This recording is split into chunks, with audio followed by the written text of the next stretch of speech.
ಎಲ್ಲರಿಗೂ ನಮಸ್ಕಾರ. ಸೊ ಇವತ್ತಿನ ವಿಡಿಯೋದಲ್ಲಿ ನಾವು ಲಾಭ ಮತ್ತು ನಷ್ಟ ಈ ಒಂದು ಅಧ್ಯಾಯದ ಭಾಗ 2ವನ್ನು ನಾವು ಚರ್ಚೆ ಮಾಡೋಣ. ಸೊ ನಿನ್ನೆವರೆಗೆ ಏನಪ್ಪ ಅಂದರೆ ನಾವು ಶೇಕಡಾ ಲಾಭ, ಶೇಕಡಾ ನಷ್ಟ ಮತ್ತು ಮಾರಾಟ ಬೆಲೆಗಳ ಬಗ್ಗೆ ನಾವು ನಿನ್ನೆ ಕೆಲವೊಂದಿಷ್ಟು ಸಮಸ್ಯೆಗಳನ್ನು ಬಿಡಿಸಿದ್ವು. ಸೊ ಇವತ್ತು ನಾವು ಕೊಂಡ ಬೆಲೆ ಅಥವಾ ಅಸಲು ಬೆಲೆಯನ್ನು ಶೇಕಡಾ ಲಾಭ ಆದಾಗ ಮತ್ತು ಶೇಕಡಾ ನಷ್ಟ ಆದಾಗ ಯಾವ ರೀತಿಯಾಗಿ ನಾವು ಅಂಥ ಪ್ರಾಬ್ಲಮ್ಗಳನ್ನು ಸಾಲ್ವ್ ಮಾಡೋಣ ಅಂತ ನೋಡೋಣ. ಸೊ ಫಾರ್ಮುಲಾ ಒಂದು ಸರಿ ರಿಕಾಲ್ ಮಾಡ್ರೆ ಒಂದು ಸರಿ. ಸೊ ನಾನು ನಿನ್ನೆವರೆಗೆ ಚರ್ಚೆ ಮಾಡಿದ್ವಿ. ಇವತ್ತು ನಾವು ಅಸಲು ಬೆಲೆ ಅಥವಾ ಕೊಂಡ ಬೆಲೆಯನ್ನು ನೋಡೋಣ. ಸೊ ಅಸಲು ಬೆಲೆ ಶೇಕಡಾ ಲಾಭ ಆದಾಗ 100/100 ಪ್ಲಸ್ ಶೇಕಡಾ ಲಾಭ ಗುಂಡ್ಲೆ ಮಾರಾಟ ಬೆಲೆ, ಮತ್ತು ಶೇಕಡಾ ನಷ್ಟ ಆದಾಗ 100/100 ಮೈನಸ್ ಶೇಕಡಾ ನಷ್ಟ ಇಂಟು ಮಾರಾಟ ಬೆಲೆ. ಸೊ ಇವತ್ತು ನಾವು ಇವುಗಳ ಬಗ್ಗೆ ನೋಡೋಣ. ಸೊ ಮುಂದಿನ ಲೆಕ್ಕ ನೋಡೋಣ.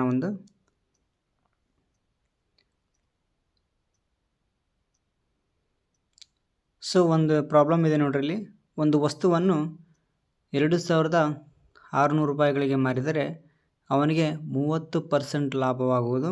ಹಾಗಾದರೆ ಆ ಒಂದು ವಸ್ತುವಿನ ಕೊಂಡ ಬೆಲೆ ಎಷ್ಟಂತ ಕೇಳಿದ್ದಾರೆ. ಸೊ ಇಲ್ಲಿ ಶೇಕಡಾ ಲಾಭ ಕೇಳಿದ್ದಾರೆ ಮತ್ತು ಆ ಒಂದು ವಸ್ತುವಿನ ಮಾರಾಟ ಬೆಲೆಯನ್ನು ಕೇಳಿದ್ದಾರೆ. ನಿಮ್ಗೇನು ಕೇಳಿದಾರಪ್ಪ ಅಂದರೆ ಇಲ್ಲಿ ವಸ್ತುವಿನ ಕೊಂಡ ಬೆಲೆ ಅಥವಾ ಅಸಲು ಬೆಲೆಯನ್ನು ಕೇಳಿದ್ದಾರೆ. ಸೊ ನಿಮಗೆಲ್ಲ ಗೊತ್ತಿದೆ ಅಸಲು ಬೆಲೆಯನ್ನು ಕಂಡುಹಿಡಿಯುವ ಸೂತ್ರ 100/100 ಪ್ಲಸ್ ಶೇಕಡಾ ಲಾಭ ಆಗಿದೆ. ಆದ್ದರಿಂದ ಎಷ್ಟಾಗಿದೆ ಶೇಕಡಾ ಲಾಭ ಅಂತ ಬರ್ತೀನಿ. ಶೇಕಡಾ ಲಾಭ ಇಂಟು ಏನಪ್ಪ ಅಂದರೆ ಕೊಂಡ ಬೆಲೆ ಇಂಟು ಏನಪ್ಪ ಅಂದರೆ ಇಂಟು ಮಾರಾಟ ಬೆಲೆ ಏನಪ್ಪ ಅಂದರೆ ಮಾರಾಟ ಬೆಲೆ. ಸೊ ನಾವಿಲ್ಲಿ ಸಬ್ಸ್ಟಿಟ್ಯೂಟ್ ಮಾಡೋಣ ವ್ಯಾಲ್ಯೂಗಳನ್ನು. 100/100 ಪ್ಲಸ್ ಶೇಕಡಾ ಲಾಭ ಎಷ್ಟಾಗಿದೆ 30 ಆಗಿದೆ ಇಂಟು ಮಾರಾಟ ಬೆಲೆ ಎಷ್ಟಪ್ಪ. ನಾವು ವಸ್ತುವಿನ ಮಾರಾಟ ಬೆಲೆ 2600 ರೂಪಾಯಿಗಳು. 100/100 ಪ್ಲಸ್ 30 130 ಗುಂಡ್ಲೆ 2600 ನೋಡ್ರಿ. ನೆಕ್ಸ್ಟ್ ಏನು ಮಾಡ್ತೀನಪ್ಪ ಅಂದ್ರೆ ನಾನು ಕಟ್ತೊಡೋಣ. ಈ 0 ಕ್ಯಾನ್ಸಲ್ ಆಗುತ್ತೆ. 13 13 13 26 10 ಸೇರಿಸ್ತೀನಿ ನಾನು. ನೆಕ್ಸ್ಟ್ ಉಳಿದ್ದೇನು 100 ಇಂಟು 20 ಓಕೆನಾ. 100 ಗುಂಡ್ಲೆ 20 ಉಳೀತು.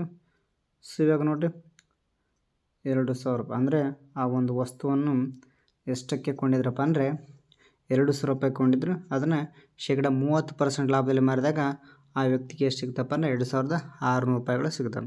ಅದರಿಂದ ಒಂದು ವಸ್ತುವಿನ ಮೂಲ ಬೆಲೆ ಅಥವಾ ಕೊಂಡ ಬೆಲೆ ಎಷ್ಟಪ್ಪ ಅಂದರೆ 2000 ರೂಪಾಯಿಗಳಂತ ನಾವು ಹೇಳ್ಬೋದು. ನೆಕ್ಸ್ಟ್ ಎರಡನೇ ಸಮಸ್ಯೆನ ನೋಡೋಣ. ಒಂದು ವಸ್ತುವನ್ನು 3125 ರೂಪಾಯಿಗಳಿಗೆ ಮಾರಿದರೆ ಅವನಿಗೆ ಶೇಕಡಾ 25% ಲಾಭವಾಗುವುದು. ಹಾಗಾದರೆ ಆ ಒಂದು ವಸ್ತುವಿನ ಕೊಂಡ ಬೆಲೆ ಅಥವಾ ಅಸಲು ಬೆಲೆಯನ್ನು ಕಡಿದರೆ. ಇದು ಕೂಡ ಮುಂದಿನ ಪ್ರಾಬ್ಲಮ್ ಥರ ಇದೆ ನೋಡೋಣ. ಸೊ ಇದೇನು ಹೇಳ್ತಪ್ಪ ಅಂದರೆ ಸೂತ್ರ ಇದೆ ನೋಡ್ರಿ. 100/100 ಪ್ಲಸ್ ಶೇಕಡಾ ಲಾಭ ನಿಮಗೆಲ್ಲ ಗೊತ್ತಿರುತ್ತೆ ಆಲ್ರೆಡಿ. ಶೇಕಡಾ ಲಾಭ ಆಗಿದೆ ನಮ್ಗೆ, ಅದರಿಂದ ಇಂಟು ಮಾರಾಟ ಬೆಲೆ. ಪದೇ ಸೂತ್ರವನ್ನು ಹೇಳ್ತಾ ಇದ್ದರೆ ನಮಗೆ ಪರ್ಫೆಕ್ಟ್ ಆಗುತ್ತೆ. ಈಗ ಸಬ್ಸ್ಟಿಟ್ಯೂಟ್ ಮಾಡೋ ವ್ಯಾಲ್ಯೂಗಳನ್ನು 100/100 ಪ್ಲಸ್ ಶೇಕಡಾ ಲಾಭ 25 ಆಗಿದೆ. 25 ಇಂಟು ಆ ಒಂದು ವಸ್ತುವಿನ ಮಾರಾಟ ಬೆಲೆ ಎಷ್ಟಪ್ಪ ಅಂದರೆ 3125 ಆಗಿದೆ. ಸೊ ಅದರಿಂದ ನಾನು ಏನು ಮಾಡ್ತೀನಪ್ಪ ಅಂದರೆ 100/125 ಇಂಟು 3125. ಈಗ ನಾವು ಕಟ್ತಾ ಹೊಡೆಯೋಣ ಯಾವುದಾದ್ರೂ ಒಂದು ಸಂಖ್ಯೆಯಿಂದ. 5ರಿಂದ ಹೊಡೆಯೋಣ. 5 2 10 2 ಉಳಿತು 25 5 25. ಹಾಗೇನು ಇದನ್ನು 5ರಲ್ಲಿ ನೋಡೋಣ. 5 6 1 ಉಳಿತು 12 5 2 10 2 ಉಳಿತು 25 5 5 25 25 1 25 25 25 ಎಷ್ಟಪ್ಪ ಅಂದರೆ 625. 25 625. ಅದರಿಂದ 100 ಗುಂಡ್ಲೆ 25 ದಟ್ ಈಸ್ ಈಕ್ವಲ್ ಟು 2500 ರೂಪಾಯಿಗಳು ಅಂತ ಅರ್ಥ. ಅಂದರೆ ಆ ಒಂದು ವಸ್ತುವಿನ ಅಸಲು ಬೆಲೆ ಅಥವಾ ಕೊಂಡ ಬೆಲೆ ಎಷ್ಟಪ್ಪ ಅಂದರೆ 2500 ರೂಪಾಯಿ ಇರುತ್ತೆ. ಅವನು ಕೊಂಡಾಗ ಕೊಂಡಿದ ನಂತರ ಏನಪ್ಪ ಅವ್ರು ಏನಪ್ಪ 25% ಲಾಭ ಇಟ್ಕೊಂಡು ಮಾರಿದಾಗ ಒಬ್ಬ ವ್ಯಕ್ತಿಗೆ ಏನಪ್ಪ ಅಂದ್ರೆ 3125 ರೂಪಾಯಿ ಏನಪ್ಪ ಅಂದ್ರೆ ಹಣ ಏನಪ್ಪ ಅಂದ್ರೆ ಅವನಿಗೆ ದೊರೆಯುತ್ತೆ ಅಂತ ಅರ್ಥ. ಭಾಳ ಸಿಂಪಲ್ ಇದೆ. ಫಾರ್ಮುಲಾ ಗೊತ್ತಿದ್ರೆ ನಾವು ನೇರವಾಗಿ ಏನಪ್ಪ ಅಂದ್ರೆ ಅದರಲ್ಲಿ ಸಬ್ಸ್ಟಿಟ್ಯೂಟ್ ಮಾಡಿ ಬಿಡಿಸ್ಬೋದು. ನೆಕ್ಸ್ಟ್ ಕ್ವಶನ್ ನೋಡೋಣ. ಎಸ್, ಇಷ್ಟೊತ್ತೇನಪ್ಪ ಅಂದ್ರೆ ಲಾಭ ಆದಾಗ ನೋಡಿದರೆ ಈಗ ನಷ್ಟ ಆದಾಗ ಏನಾಯ್ತು ಇದೇ ರೀತಿಯೇ ಕೇಳ್ತಾರೆ ಎಕ್ಸಾಮಲ್ಲಿ. ಒಂದು ವಸ್ತುನ 630 ರೂಪಾಯಿಗಳಿಗೆ ಮಾರಿದರೆ ಅವನಿಗೆ 10% ನಷ್ಟವಾಗುವುದು. ಹಾಗಾದರೆ ವಸ್ತುವಿನ ಕೊಂಡ ಬೆಲೆಯನ್ನು ಕೇಳಿದ್ದಾರೆ. ಸೊ ನಿಮಗೆಲ್ಲ ಗೊತ್ತಿದೆ ನಷ್ಟ ಆದಾಗ ಫಾರ್ಮುಲಾ ಏನಪ್ಪ ಅಂದರೆ ಅಸಲು ಬೆಲೆ ಕಂಡುಹಿಡಿಸಿದ್ರೆ 100 ಭಾಗಲೇ 100 ಮೈನಸ್ ಶೇಕಡ ನಷ್ಟ ಇಂಟು ಮಾರಾಟ ಬೆಲೆ. ಸೊ ನಾವು ಫಾರ್ಮುಲಾದಲ್ಲಿ ಹಾಕೋಣ. 100 ಭಾಗಲೇ 100 ಮೈನಸ್ ಶೇಕಡ ನಷ್ಟ ಎಷ್ಟಾಗಿದೆ? 10 ಆಗಿದೆ. ಅಂದರೆ 100ರಲ್ಲಿ 10 ಕಳೆದಾಗ ಎಷ್ಟಾಗುತ್ತೆ? 90 ಆಗುತ್ತೆ. ಇಂಟು ಮಾರಾಟ ಬೆಲೆ ಎಷ್ಟಪ್ಪ ಅಂದರೆ ಆ ಒಂದು ವಸ್ತುನ 630 ರೂಪಾಯಿಗಳು ಮಾರ್ತಾರೆ. ನೋಡಿರಿ, ಈ 0 ಕ್ಯಾನ್ಸಲ್ ಆಗುತ್ತೆ. 9 9 9 63 9 63. ಆದ್ದರಿಂದ 100 ಗುಂಡ್ಲೆ 7 ದಟ್ ಈಸ್ ಈಕ್ವಲ್ ಟು 700 ರೂಪಾಯಿಗಳಂತೆ. ಅಂದರೆ ಆ ಒಂದು ವಸ್ತುವನ್ನು ಕೊಂಡ ಬೆಲೆ ಎಷ್ಟಪ್ಪ ಅಂದರೆ 700 ರೂಪಾಯಿಗಳು ಕೊಂಡು ಅದನ್ನು 10% ನಷ್ಟದಲ್ಲಿ ಮಾರಿದಾಗ ಅವ್ರಿಗೇನಪ್ಪ ಅಂದ್ರೆ 630 ರೂಪಾಯಿಗಳು ದೊರೆಯುತ್ತದೆ.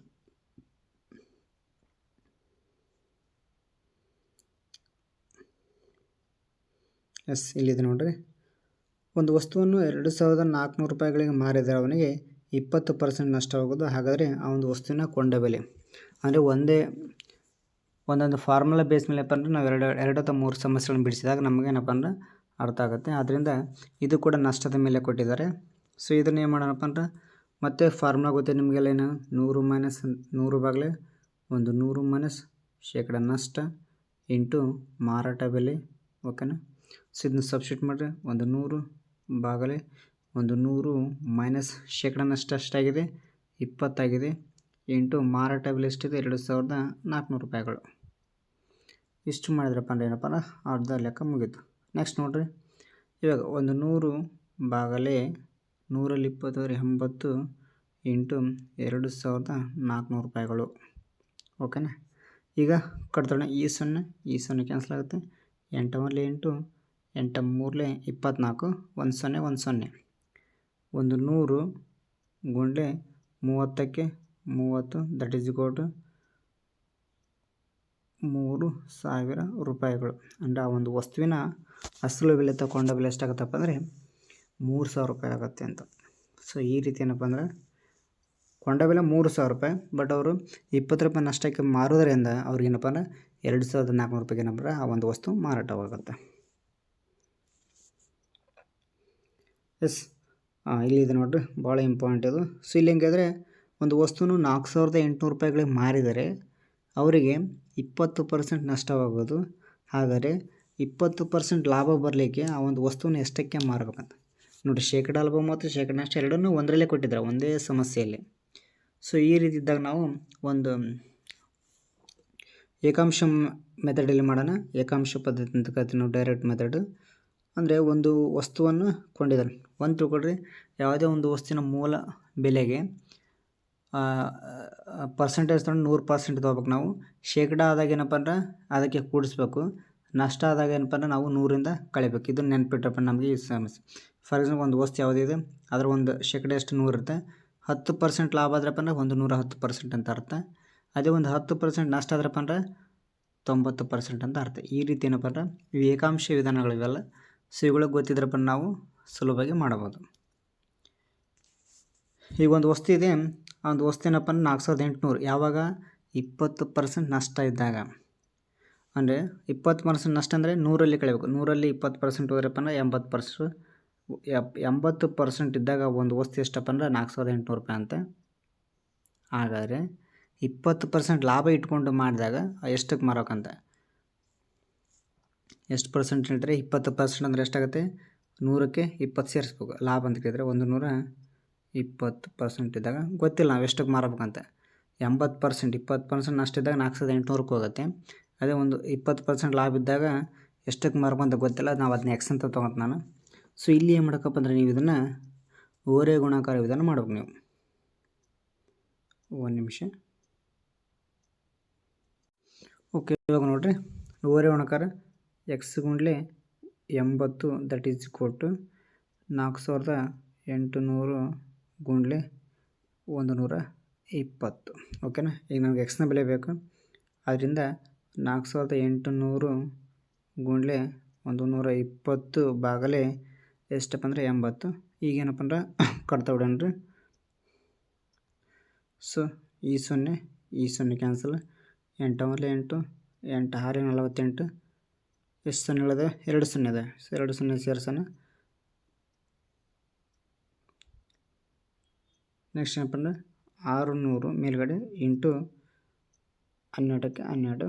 ಸೊ 12 ಎಷ್ಟಪ್ಪ? 12 72. 2 0 ಇದ್ದಾವೆ. 2 0 ಸೇರಿಸ್ಬಿಟ್ರೆ ತಂದ್ರೆ ಆ ಒಂದು ವಸ್ತುವನ್ನು ಎಷ್ಟಕ್ಕೆ ಮಾರ್ತೀವಪ್ಪ ಅಂದ್ರೆ 7200 ರೂಪಾಯಿಗೆ ನಾವು ಮಾರ್ಬೋದು. ಅಂದರೆ 20% ನಷ್ಟಿದ್ದಾಗ ಒಂದು ವಸ್ತು 4800 ರೂಪಾಯಿಗೆ ಹೋಗುತ್ತೆ. ಅದೇ ಆ ಒಂದು ವಸ್ತುವನ್ನು 20% ಲಾಭವನ್ನಾಗಿಟ್ಟುಕೊಂಡು ಅದನ್ನು ಮಾರಾಟ ಮಾಡಿದ್ರಪ್ಪ ಅಂದರೆ ಎಷ್ಟು ಹೋಗುತ್ತೆ ಅಂತಂದ್ರೆ ಅದು ಒಂದು ವಸ್ತು 7200 ರೂಪಾಯಿಗೆ ಮಾರಾಟ ಆಗುತ್ತೆ. ನೋಡಿರಿ, ಇದು ಏಕಾಂಶ ಮೆಥಡ್ ಭಾಳ ಸರಳ. ಇದು ಒಂದೇ ಪ್ರಾಬ್ಲಮಲ್ಲೇ ಒಂದು ನಷ್ಟ ಮತ್ತು ಒಂದು ಲಾಭವನ್ನು ಕೊಟ್ಟಾಗ ನಾವು 100%ಅಲ್ಲಿ ನಷ್ಟ ಇದ್ದರೆ ಮೈನಸ್ ಮಾಡಿರಿ, ಲಾಭ ಇದ್ರಪ್ಪ ಪ್ಲಸ್ ಮಾಡ್ಕೊಂಡು ಏನಪ್ಪ ಮಾಡಿಕೊಂಡಾಗ ಓರೆ ಗುಣಾಕಾರ ಮಾಡಿದರೆ ನಿಮಗೇನಪ್ಪ ಅಂದ್ರೆ ಪರಿಹಾರ ಸಿಗುತ್ತೆ. ನೆಕ್ಸ್ಟ್ ಇಲ್ಲಿದೆ ನೋಡಿರಿ, ಒಂದು ವಸ್ತುವನ್ನು 6600 ರೂಪಾಯಿಗಳಿಗೆ ಮಾರಿದರೆ 10% ಲಾಭ ಆಗೋದು. ಹಾಗಾದರೆ 10% ನಷ್ಟದಂತೆ ಆ ಒಂದು ವಸ್ತುವನ್ನು ಎಷ್ಟಕ್ಕೆ ಮಾರಬಹುದು ಅಂತ ಕೇಳಿದ್ದಾರೆ. ಸೊ ನಿಮಗೆಲ್ಲ ಗೊತ್ತಿದೆ ಏನಪ್ಪ ಅಂದರೆ ಒಂದು ವಸ್ತುವಿನ 10% ಲಾಭ ಅಂದರೆ 10% ಲಾಭ ಇಟ್ಕೊಂಡು ಮಾರಿದಾಗ ಏನಪ್ಪ ಅಂದ್ರೆ 6600 ಮಾರ್ತಾರೆ. ಅಂದರೆ 10% ಲಾಭ ಅಂದರೆ ಕೂಡಿಸ್ಬೇಕು ನಾವು. ಅಂದರೆ 110% ಇದ್ದಾಗ ಎಷ್ಟಾಗುತ್ತಪ್ಪ ನಾವು ವಸ್ತು 6600 ರೂಪಾಯಿಗಳು. ಅದ ಒಂದು ವೇಳೆ ಆ ಒಂದು ವಸ್ತುವನ್ನು 10% ನಷ್ಟ ಅಂದಾಗ ಮೈನಸ್ ಮಾಡಬೇಕು. ಎಷ್ಟರಲ್ಲಿ? 100ರಲ್ಲಿ 10 ಕಳೆದ್ರಪ್ಪ ಅಂದ್ರೆ 90% ಆಗುತ್ತೆ. ಸೊ 90 ಅಂದ ಆವಾಗ ಎಷ್ಟಾಗತ್ತೆ ಅಂತ ಎಷ್ಟಕ್ಕೆ ಮಾರ್ತೀವಿ ಅಂತ ಕೇಳಿದ್ದಾರೆ. ಸೊ ಗೊತ್ತಿಲ್ಲ, ಅದು ನಾನು ಎಕ್ಸ್ ಅಂತ ತೊಗೊತೀನಿ. ಸೊ ಇದು ನಾವು ಇದನ್ನು ಓರೆ ಗುಣಾಕಾರ ಮಾಡೋಣ. ಸೊ ಓರೆ ಗುಣಾಕಾರ ಗೊತ್ತಿರ್ಬೋದು ನಿಮಗೆ. ಸೊ ಎಕ್ಸ್ ಗುಂಡ್ಲೆ 110 ಮಾಡಬೇಕು, ಆಮೇಲೆ 90 ಗುಂಡ್ಲೆ 6600 ಮಾಡಬೇಕು. ಸೊ ಇವಾಗ ಎಕ್ಸ್ ಗುಂಡ್ಲೆ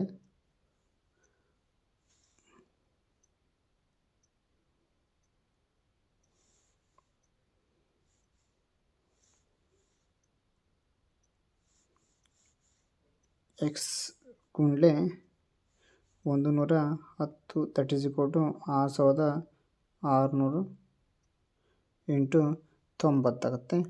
ಈಗ ನನಗೆ ಯಾವುದ್ರ ಬೆಲೆ ಬೇಕು? ಎಕ್ಸ್ನ ಬೆಲೆ ಬೇಕು. That is x is equal to 6600 into 90 ಭಾಗಲೆ, ಇದು ಗುಣಾಕಾರ ಇದೆ. ಈ ಕಡೆ ರೈಟ್ ಸೈಡ್ ಬಂದರೆ ಭಾಗಾಕಾರ ಆಗುತ್ತೆ. 110ಕ್ಕೆ 110. ಓಕೆನಾ. ಈಗ ನೋಡಿರಿ, ಇದೊಂದು 0 ಇದೊಂದು 0 ಕ್ಯಾನ್ಸಲ್ ಆಯಿತು. 11 1 11 11 6 66 66. 1 0 ಇದೆ, 1 0 ಸೇರಿಸ್ತೀನಿ ನಾನು. ಇದು ಮಿಕ್ಕಿದ್ದು ಎಷ್ಟು ರಿಮೈಂಡರ್ ಉಳಿತಪ್ಪ ಅಂದರೆ 60 ಉಳಿತು. ಸೊ 60 ಗುಂಡ್ಲೆ 90 ಇದೆ ನೋಡಿರಿ, ಇಂಟು 90 ಮಾಡಬೇಕು. ಸೊ ಇವಾಗ ನಾವು 90 ಮಾಡಿದಾಗ ಎಷ್ಟಾಗುತ್ತಪ್ಪ ಅಂದರೆ ಜಸ್ಟ್ ಸಂಖ್ಯೆಗಳನ್ನು ಗುಣಿಸ್ರಿ. 6 9 54. ಸೊನ್ನೆಗಳು ಎಷ್ಟಿದೆ? 2 ಇದೆ. 1 1 2 ಇದೆ. ಸೊ ಅದರಿಂದ ಆ ಒಂದು ವಸ್ತುವನ್ನು ಎಷ್ಟಕ್ಕೆ ಮಾರ್ಬೋದು ನಾವು? ಮೇ ಬಿ 5400 ರೂಪಾಯಿಗೆ ಮಾರ್ಬೋದು. ಅಂದರೆ 10% ನಷ್ಟದಂತೆ ಏನಪ್ಪ ನಾವು ಒಂದು ವಸ್ತುವನ್ನು 5400 ರೂಪಾಯಿ ಮಾರ್ಬೋದು. ಅದೇ ಒಂದು ಲಾಭಕ್ಕಂತ ಬಂದಾಗ ಅದನ್ನ 6600ಕ್ಕೆ ಮಾರಿದ್ದಾರೆ ಅಂತ. ಸೊ ಈ ರೀತಿ ಏನಪ್ಪ ಅಂದ್ರೆ ನಾವು ಸುಲಭವಾಗಿ ಏನಪ್ಪ ಅಂದ್ರೆ ಇದೇನು ಈ ಒಂದು ಏಕಾಂಶ ಪದ್ಧತಿಯಿಂದ ಮಾಡ್ಬೋದು. ನೇರವಾಗಿ ಓರೆ ಗುಣಾಕಾರ ಸಹಾಯದಿಂದ ಇಂಥ ಸಮಸ್ಯೆಗಳನ್ನು ಯಾವಾಗ ಆ ಒಂದು ಲೆಕ್ಕದಲ್ಲಿ ಶೇಕಡಾ ಲಾಭ ಮತ್ತು ಶೇಕಡಾ ನಷ್ಟ ಎರಡನ್ನು ಕೊಟ್ಟಾಗ, ಒಂದು ಕೊಟ್ಟಾಗ ನೀವು ಡೈರೆಕ್ಟ್ ಫಾರ್ಮುಲಾಕ್ಕೆ ಮಾಡಿದ್ರಿ, ಬಟ್ ಎರಡನ್ನು ಕೊಟ್ಟಾಗ ಈ ರೀತಿ ಏನಪ್ಪ ನಾವು ಸಮಸ್ಯೆಗಳನ್ನು ಬಿಡಿಸ್ಬೋದು. ಸೊ ಇದೇ ರೀತಿಯ ಸಮಸ್ಯೆ ನೀವು ಟ್ರೈ ಮಾಡಿರಿ. ಮುಂದಿನ ಒಂದು ವಿಡಿಯೋದಲ್ಲಿ ನಾವು ರಿಯಾಯಿತಿ ಮತ್ತು GST ಬಗ್ಗೆ ನೋಡೋಣ. ಸೊ ಅದೇನಪ್ಪ ನಿಮ್ಮ ಸಿಲೆಬಸ್ಸಲ್ಲಿದೆ, ಭಾಳ ಇಂಪಾರ್ಟೆಂಟ್ ಟಾಪಿಕ್ ಅದು. ಡಿಸ್ಕೌಂಟ್ ಮತ್ತು GST ಬಗ್ಗೆ ಏನಪ್ಪ ಅಂದ್ರೆ ಚರ್ಚೆ ಮಾಡೋಣ. ನಮಸ್ಕಾರಗಳು.